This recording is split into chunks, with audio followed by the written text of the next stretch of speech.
शिवसेना आमदार अपात्रतेचा निकाल 10 जानेवारीला दुपारी 4 वाजेनंतर सूत्रांची माहिती। नवी दिल्लीतल्या कायदेतज्ञांसोबत चर्चा सुरू।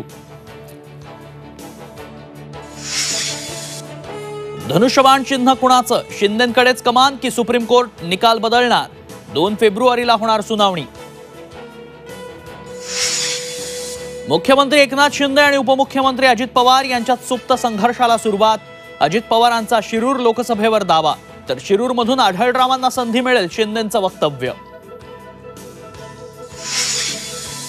जरांगेंच्या मुंबईतल्या मोर्चाविरोधात हायकोर्टात जनहित याचिका। आंदोलनाला परवानगी देऊ नये याचिकाकर्त्याची मागणी, तर आता कुणीही रोखू शकत नाही, जरांगे मोर्चावर ठाम। तलाठी भरती परीक्षेत घोटाळा झाल्याचा आरोप, एसआयटी चौकशीची वडेट्टीवारांची मागणी, तर पुरावे मिळाल्यास परीक्षा रद्द करू, फडणवीसांची मोठी घोषणा। आणि सलमानच्या कर्जतमधल्या फार्म हाऊस मध्ये दोघांचा घुसण्याचा प्रयत्न, दोघांना घेतलं ताब्यात।